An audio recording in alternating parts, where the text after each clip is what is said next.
ત્રણ સમાન અવરોધકોને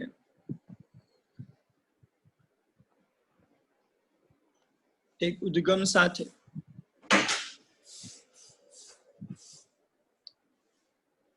શ્રેણીમાં જોડતા ખર્ચાતો કુલ પાવર 10 વોટ છે. તો તેમને સમાંતર જોડવામાં આવે તો ખર્ચાતો કુલ પાવર ખાલી જગ્યા વોટ થાય.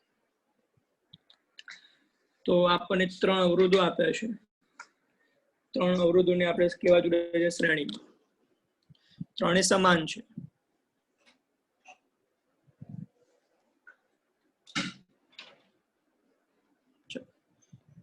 ત્રણ અવરોધો શ્રેણી જોડાણ માટે. તો યાદ કરો, પાવર માટે શ્રેણી જોડાણનું જે સૂત્ર હતું એ આપણે કેપેસિટરના જેવું છે. તો કેપેસિટર માટે આપણે CS લખતા, અહીં PS લખાશે. તો C/N લખતા, અહીં P/N લખાશે. તો અહીંયા 3 છે એટલે P/3 થશે. તો PS બરાબર P/3. PS કેટલો આપ્યો છે? 10 છે. તો P કેટલો થાય? 30 વોટ થાય. એનો મતલબ એમ થયો દરેક અવરોધનો જે પાવર છે 30 વોટ છે. હવે સમાંતરમાં ગોઠવીએ. તો સમાંતર માટે આપણે P પેરેલલ શબ્દ વાપરીએ છીએ. તો મેં NP લખાશે. શ્રેણી સમાંતરનું સૂત્ર જે કેપેસિટરનું હતું એના જેવું પાવરનું છે. આપણે આ વસ્તુ ચેપ્ટર 3 માં સમજાવી. ઓકે, સાંભળ.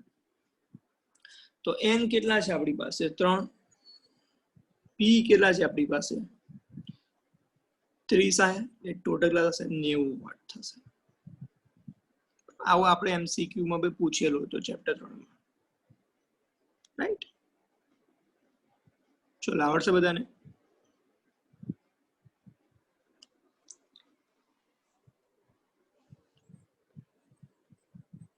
MCQ નંબર દેખે 24. આ બહુ જ સરસ IMP MCQ. બહુ જ IMP.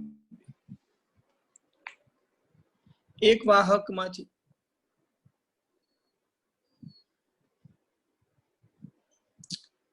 અમુક વિદ્યુત પ્રવાહ પસાર કરતા તાપમાનમાં 5 સેલ્સિયસ નો વધારો થાય છે.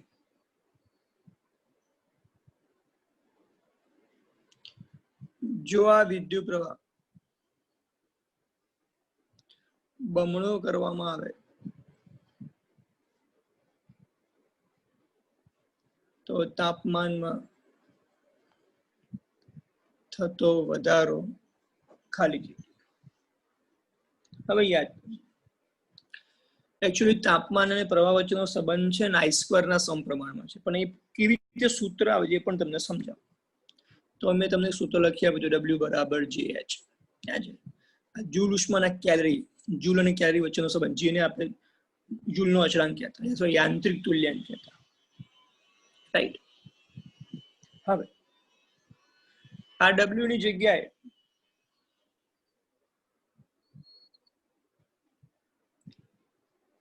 I²RT મૂકું ચાલે. આ JM થાય. આ તાપમાનનું સૂત્ર, આ ઉર્જાનું સૂત્ર યાદ કરો. MC ડેલ્ટા T યાદ છે? આપણે એવું લખતા Q બરાબર સૂત્ર લખતા આપણે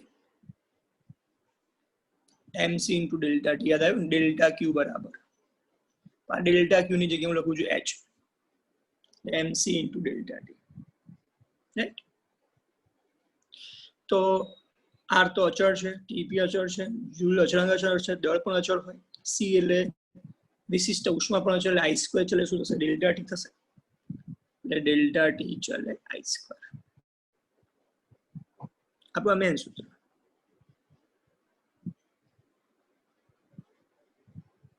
બરોબર? ચલો, હવે તો પહેલા માટે ડેલ્ટા डेल्टा T2 લખો, डेल्टा T1 લખો તો અહીં શું લખાશે I2² બાય I1² લખાશે. આપણે તાપમાનમાં થતો વધારો શોધવાનો. પેલું તાપમાન વધારો 5 સેલ્સિયસ આપ્યો છે. I2 પ્રવાહ બમણો કર્યો છે એટલે 2I1 થશે. પહેલો પ્રવાહ તો I1 ધાર્યો આપણે. I1² ઉઠશે. આ 5 સામે થશે 2 નો વર્ગ 4 થશે એટલે 5 ચોક 20 થશે. એટલે તાપમાનમાં વધારો થશે 20 સેલ્સિયસ થશે. તો યાદ રાખવાનું તાપમાન અને પ્રવાહ વચ્ચે સંબંધ શું છે? ડેલ્ટા T ચલે I². બોલો આવડે?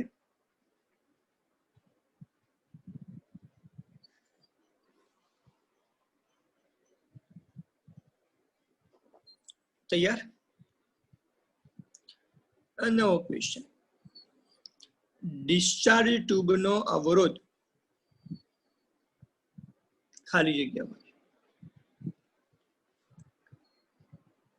તો ડિસ્ચાર્જ ટ્યુબનો અવરોધ હંમેશા અચળ હોતો નથી. અવરોધ અચળ હોતો નથી. આ ડિસ્ચાર્જ ટ્યુબ કોને કહેવાય? જેની અંદર આપણે ગેસ ભરેલો હોય ને, વાયુના અણુ આવેલા હોય, એને ડિસ્ચાર્જ ટ્યુબ કહેવાય. અવરોધ હોતો અચળ હોતો નથી એનો મતલબ શું કહેવાય? નોન ઓહમિક રચના કહેવાય. રચના થાય. નોન નું ગુજરાતી થાય બિન ઓહમિક. ઓકે, એટલે બિન ઓહમિક એટલે નોન ઓહમિક રચના છે. एमसीक्यू नंबर देखिए 26. आपने आकृति આવી આપી છે.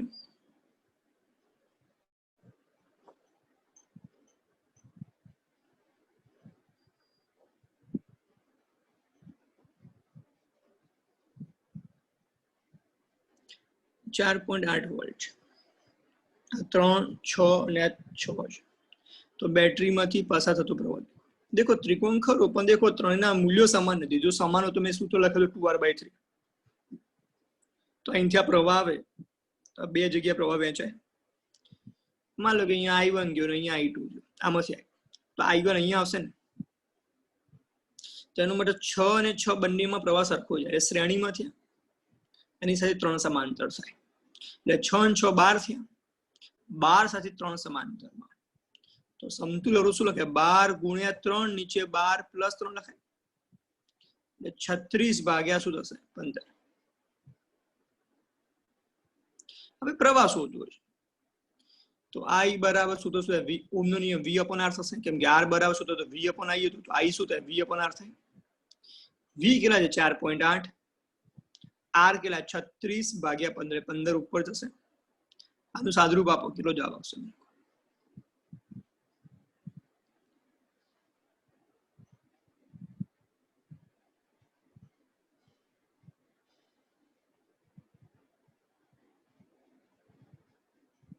સાદુરૂપ આપો જલ્દી. 2 એમ્પિયર. બોલો આવડે?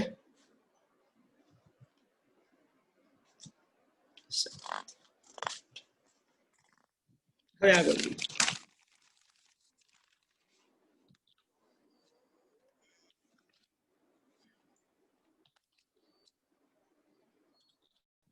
एमसीक्यू नंबर देखिए 27.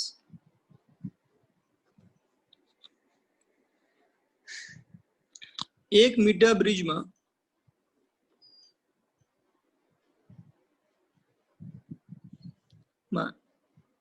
ડાબી ગેપમાં અજ્ઞાત અવરોધ અને જમણી ગેપમાં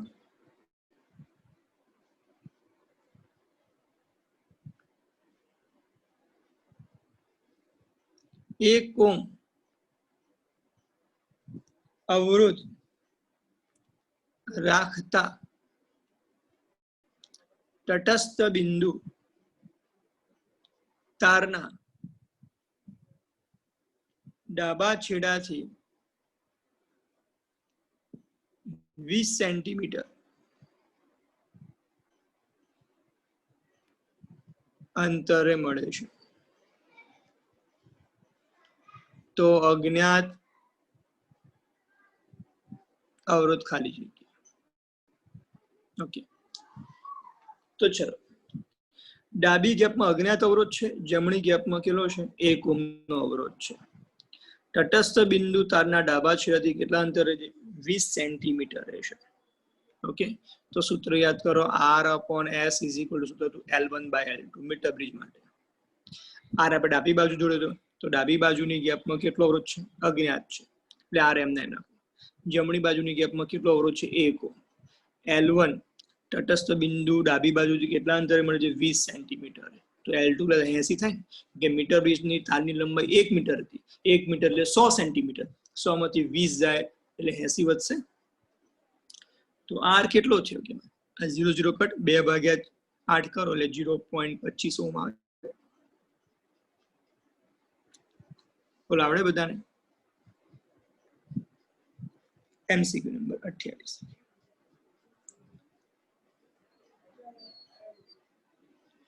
રકમ 200 વોલ્ટ 40 વોટ અને 200 વોલ્ટ 100 વોટ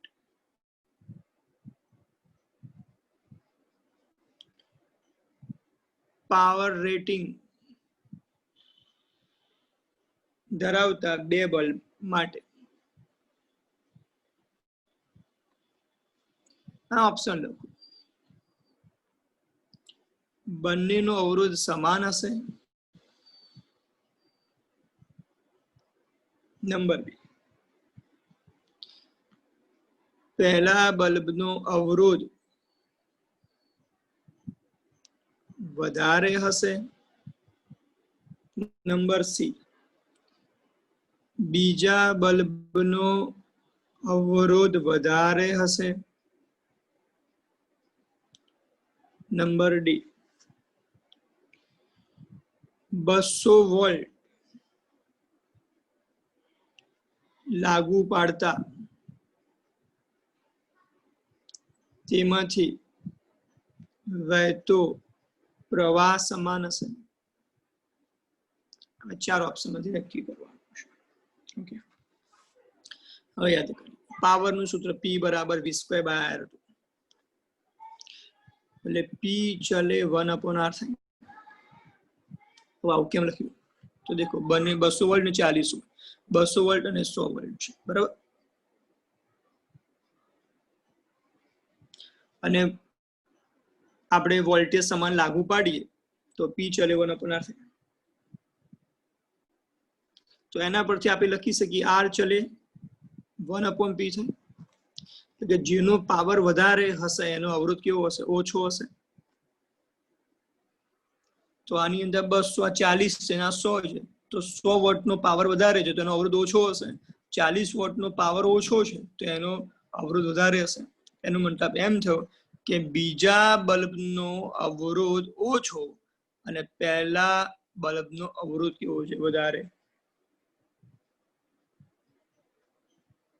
તો ઓપ્શનમાં દેખો પહેલા બલ્બનો અવરોધ વધારે હશે કેમ કે 40 વોટ છે. અહીં પણ વધારે એટલે આ ઓપ્શન ખોટો છે. એટલે પહેલા બલ્બ બંનેના અવરોધ સમાન. રોંગ. પહેલા બલ્બનો અવરોધ કેવો હશે? વધારે હશે. બોલો આવડશે ને? ઓપ્શન બી.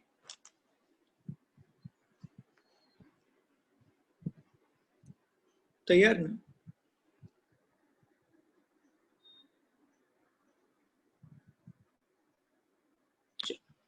આગળ MCQ નંબર 29. પોટેન્શિયોમીટર ની મદદથી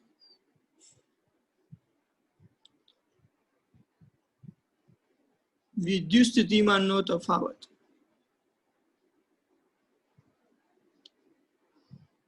ચોકસાઈપૂર્વક માપી શકાય છે. કારણ કે પોટેન્શિયોમીટરની મદદથી વિદ્યુત સ્થિતિમાનનો તફાવત ચોકસાઈપૂર્વક માપી શકાય. કારણ કે પોટેન્શિયોમીટર શું કરે છે? બેટરીનો જે વોલ્ટેજ માપે ઓપન સર્કિટમાં માપે. તો એનો જવાબ શું આવશે? ઓપન સર્કિટમાં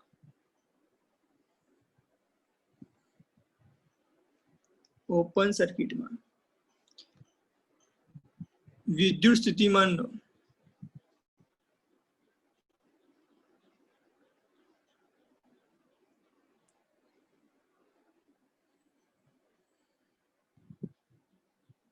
તફાવત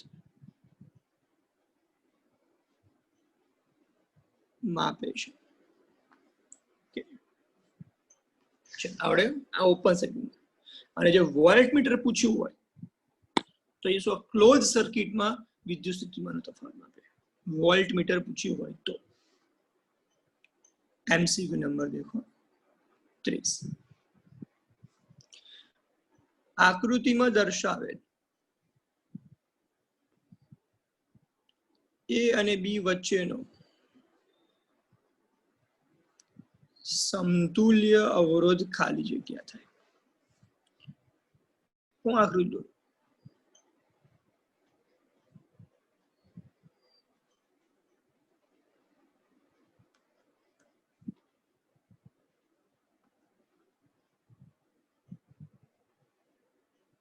અહીંયા આપે છે 3, 6, 4, 8 અને 7.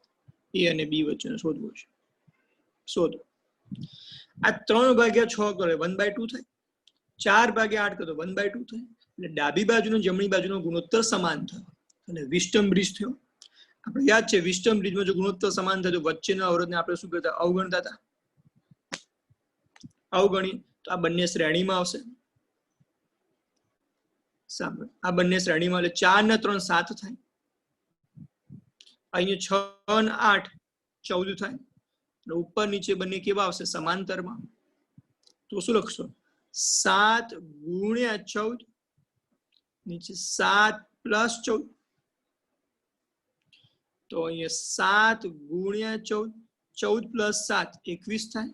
7 તારી 21 14 ભાગ્યા 3 કરજો એટલે જવાબ આવશે 4 પોઈન્ટ કેટલો 6 બોલ આવડે? ખબર પડી ગયા?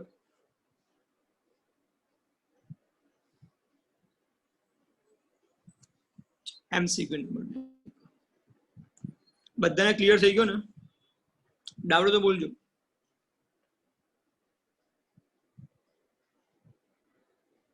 ક્લિયર છે ને? આ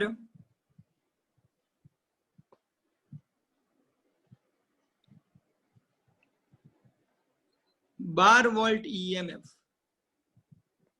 અને 0.05 ઓહ્મ આંતરિક અવરોધ ધરાવતી કારની બેટરીમાંથી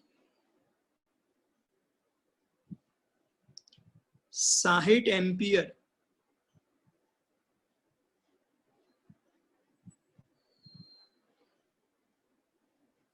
પ્રવાહ ખેંચાતો હોય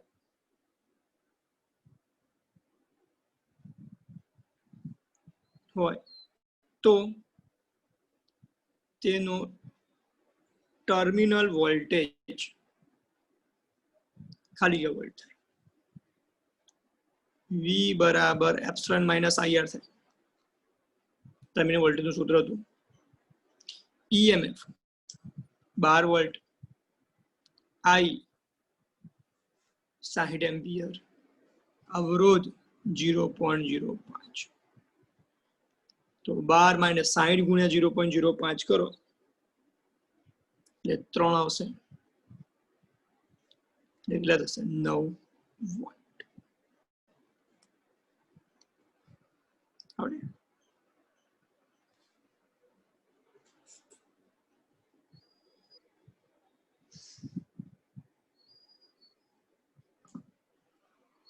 एमसीक्यू नंबर देखो 32. सॉरी 32 करा. हाँ 32 रकम. सिलिकॉन અને કોપર ને ઊંચા તાપમાનથી ઠંડા પાડીને 300 કેલ્વિન તાપમાને લાવવામાં આવે છે. તો અવરોધકતા ખાલી જગ્યા સાંભળો, સિલિકોન એ અર્ધવાહક છે, કોપર એ ધાતુ છે. ઓકે, તો આપણે એવું ભણ્યા હતા, નિયમ સમજાય તો યાદ હોય તો તમને, કે ધાતુમાં તાપમાન વધે તો અવરોધકતા વધે, વાહકતા ઘટે. આ ધાતુ માટે નિયમ હતો. અને અર્ધવાહકમાં તાપમાન વધે, અવરોધકતા ઘટે, વાહકતા વધે. આ અર્ધવાહક માટે નિયમ હતો. રાઈટ, યાદ છે ને?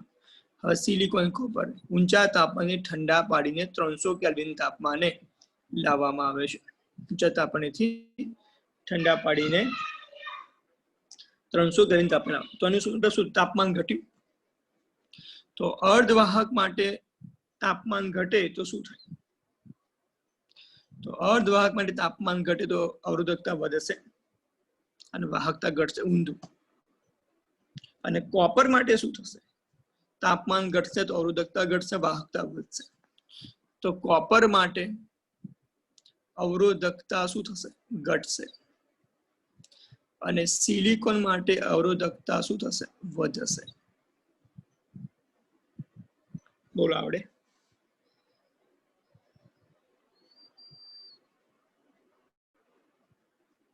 બોલો ક્લિયર? અહીંયા તાપમાન ઘટવાની વાત છે, એટલે આનાથી ઊંધી, આ ઘટે તો આ ઘટે, આ વધે. અહીંયા ઘટે તો આ વધે, આ ઘટે. આ વધવાનો સિમ્બોલમાં વિશે લખ્યું છે, રકમમાં પૂછ્યું, ઘટાડવાના સિમ્બોલમાં પૂછ્યું છે. ઓકે, એમસીક્યુ નંબર દેખો 33.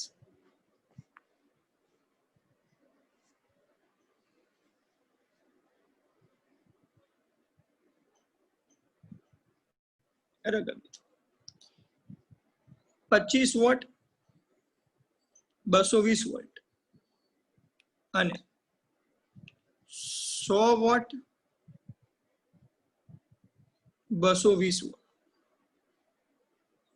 પાવર રેટિંગ વાળા બે બલ્બને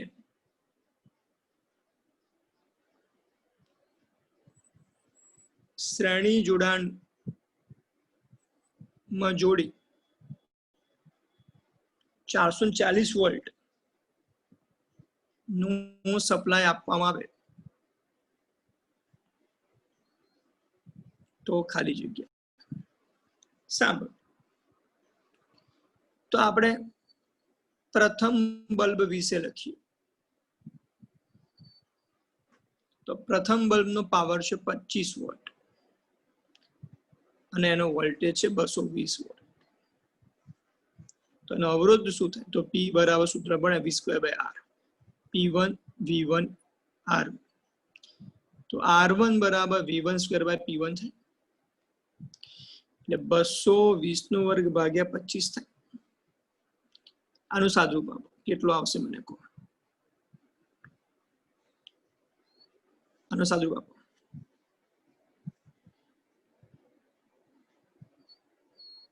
જલ્દી આપો.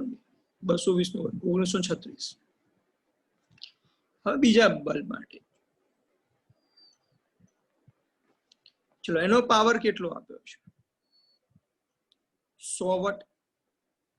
એનો વોલ્ટેજ કેટલો આપ્યો બોલો? 220 વોલ્ટ.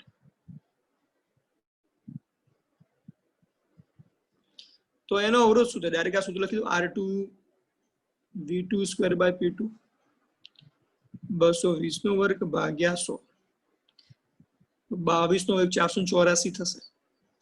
2 0 હશે, ઉડી જશે. આ બંને અવરોધ આટલા. રાઈટ. હવે જો આ બંને બલ્બને આપણે સમજવાના શ્રેણીમાં જોડવાના છે. ઓકે, હવે જો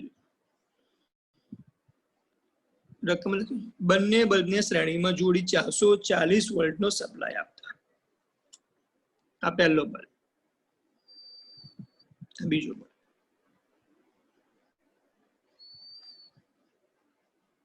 એનો અવરોધ R1 R2. આ 440 વોલ્ટનો આપણે સપ્લાય. તો પહેલા બલ્બનો વોલ્ટેજ શું થાય? V1 ડેશ આપી દો, આનો આપી દો V2 ડેશ, કેમ કે ભાઈ ઓલરેડી V1 V2 નામ આપેલા છે, બરાબર. હવે શ્રેણી જોડ્યા પછી,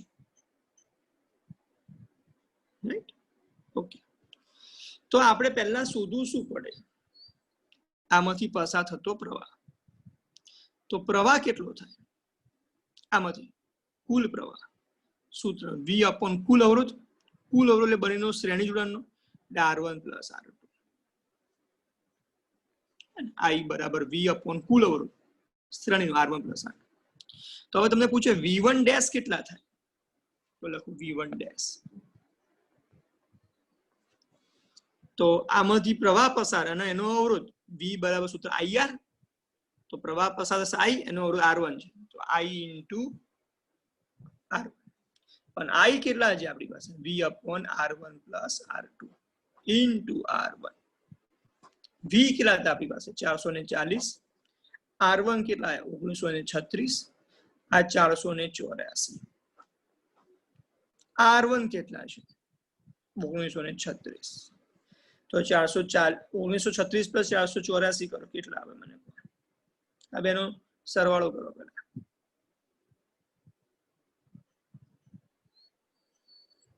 2420. આનું સાદુરૂપ આપો. આનું સાદુરૂપ આપો.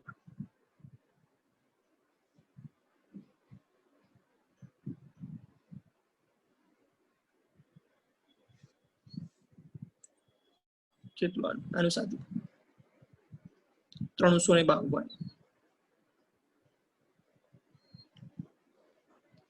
હવે ખાલી વિચાર, V1 ડેશ કેટલા છે? 352.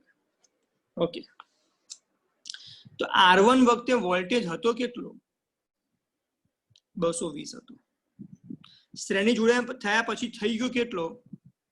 352. એનો મતલબ એમ થયો કે V1 ડેશ એ V1 કરતા મોટો હશે. વોલ્ટેજ વધી જાય તો આ બલ્બના શું થઈ જાય? બ્લાસ્ટ થાય, ભડકો થાય. એનો મતલબ એ કેટલા વોટનો હતો? 25 વોટ. ખમી શકશે નહીં, માટે 25 વોટનો બલ્બ ઉડી જશે. એવું આપણે બીજા માટે પણ ચેક કરી જોઈએ. V2 ડેશ શોધવા છે, તો V2 ડેશ માટે સૂત્ર શું આવશે? IR2 આવશે ને. એમાંથી પસાર આનો વોલ્ટેજ કેટલો થાય? પસાર થતો પ્રવાહ ઇન્ટુ અવરોધ. તો V2 ડેશ I એમના I ની વેલ્યુ શોધી, V અપોન